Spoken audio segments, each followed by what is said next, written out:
EDX Mechanics 1, Work Energy and Power 3, Variable Resistive Forces, Motion under Variable Resistance. In earlier models, resistive force, like friction, drag and air resistance, were fixed and did not vary. However, a better model for resistance is where it varies with the speed of the body.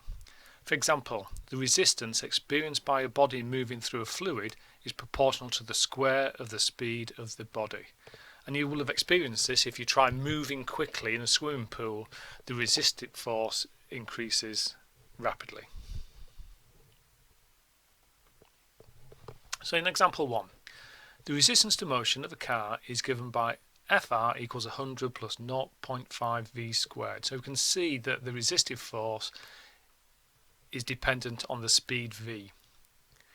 What power is needed to drive the car at a steady 30 meters per second along a straight level road?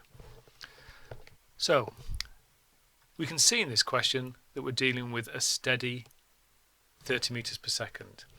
So if it's a steady 30 meters per second, we know that the forces must be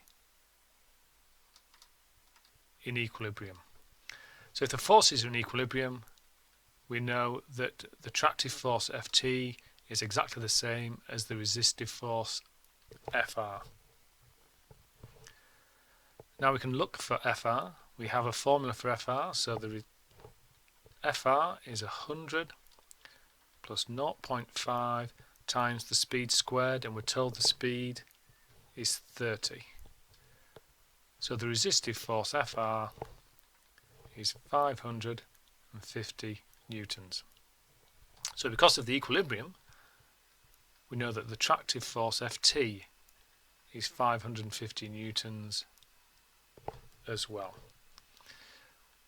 We know we can use power is the tractive force times speed, and we are looking for the power, and we've just found the tractive force is 550 newtons and the speed is 30 meters per second.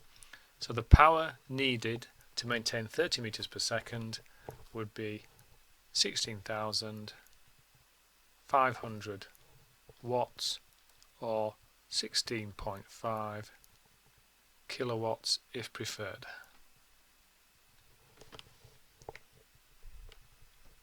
And we can see a full solution laid out there. Example 2. A cyclist moves against a resistance to motion of Fr, which is 2 plus kv squared.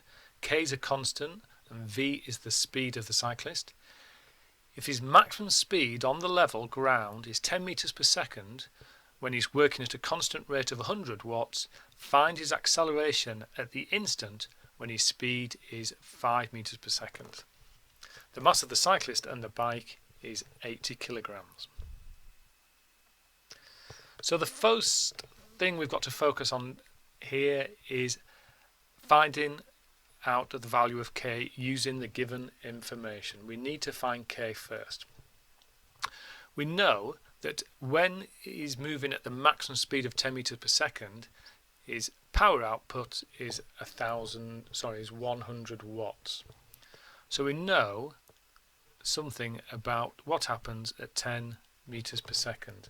So if we use 10 meters per second, we can find out how big Fr is. So Fr would be 2 plus K times 10 squared. So Fr is 2 plus 100K. We also know at this speed the power is 100 watts. So we can also use power equals the tractive force times the speed. We know the power at this speed is 100 watts, and we know the speed is 10. So we know Ft is 10 newtons. But we know that this speed of 10 meters per second is the maximum speed. So if we're talking about the maximum speed, that implies that the acceleration is 0 and therefore the forces are in equilibrium. When at the maximum speed the forces must be in equilibrium. So we know that the resistive force Fr would be the same as the tractive force Ft, and we know the resistive force is 2 plus 100k, and we know the tractive force is 10, and if we solve that for k we get 0.08 for the value of k.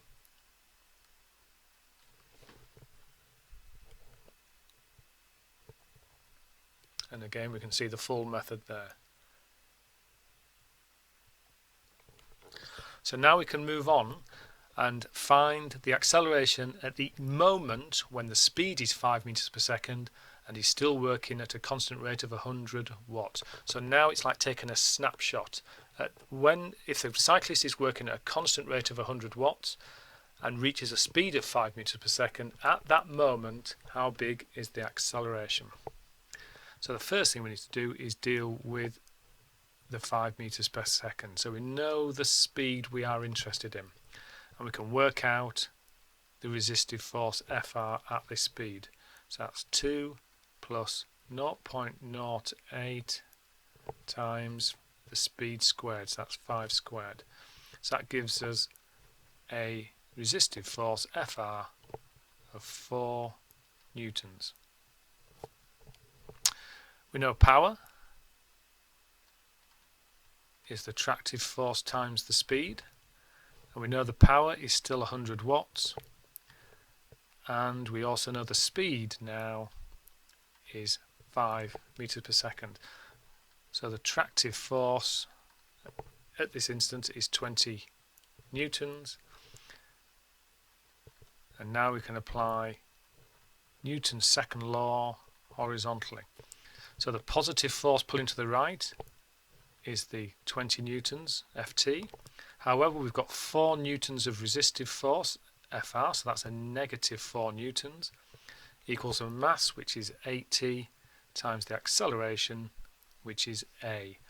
So if I just put the double-headed arrow for a on the diagram to make it clear that that's what we are looking for. And when we work out a, we get a to positive 0.2 meters per second squared at this speed. That's only an instantaneous snapshot at that speed. And again, there's the full method. In the next session, we're going to be looking at motion under variable resistance on inclined planes.